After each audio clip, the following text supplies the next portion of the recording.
Good morning everyone. Today's topic is functions, responsibilities of finance manager. ठीक है. First point is to ensure firm has adequate finance. Finance manager जो है उसका काम क्या रहेगा, उसको ये सुनिश्चित करना पड़ेगा कि फर्म के पास पर्याप्त मात्रा में पैसे है या नहीं. ये उसका पहला काम है. Second, to ensure firm is using right source of fund that have minimum cost. Number 2 में यह है कि आपको मतलब कि इसको फाइनेंस मैनेजर को ये देखना पड़ेगा कि वो ऐसे कौन से माध्यम से पैसे जमा करे कि उसको कम से कम लागत में पैसे मिल जाए. कॉस्ट ऑफ कैपिटल बोलते हैं उसको.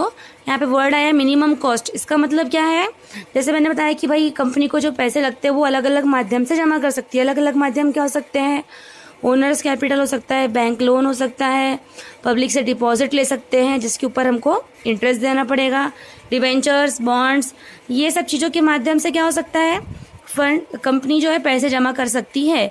तो चाहे किसी भी माध्यम से कंपनी पैसे जमा करे, उसको उसकी कुछ ना कुछ कॉस्ट तो देनी पड़ेगी.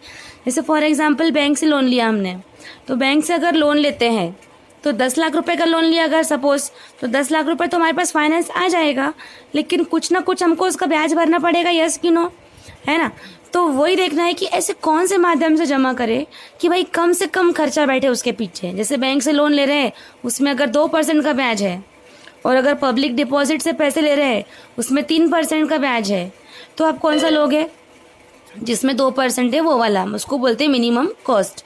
तो यही देखना है आपको नंबर 2 में कि फर्म जो है right source of fund that have minimum cost, उस फंड को यूज करना है जिसकी कॉस्ट कैसी हो, मिनिमम हो.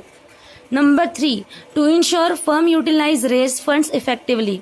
ये देखना है कि फर्म जो है रेज्ड फंड मतलब जो जमा किए हुए पैसे है उसका प्रभावशाली तरीके से इफेक्टिवली उसका यूज कर रही है या नहीं.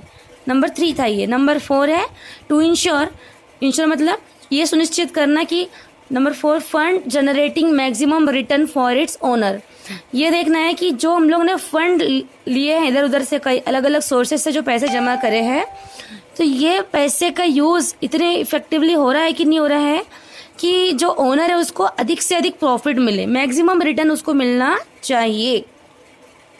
जैसे ऐसा नहीं होना चाहिए कि भाई बैंक से 10 लाख का लोन लिया और उस लोन के ऊपर भर रहे 5 लाख का ब्याज और कमा रहे हो तुम 4 लाख रुपए. ऐसा होना चाहिए क्या? नहीं होना चाहिए. इसका मतलब क्या है, नंबर 4 का मतलब जो फंड आपने जमा किए हो, जनरेट किया हो, उसका मैक्सिमम अधिक से अधिक उसका फायदा किसको मिलना चाहिए, मालिक को मिलना चाहिए. समझ में आई? तो ये हो गया पॉइंट नंबर 4. अगर कोई डाउट हो तो आप मुझे व्हाट्सएप में अपना जो ग्रुप है उसमें क्वेरी कर सकते हो. ओके.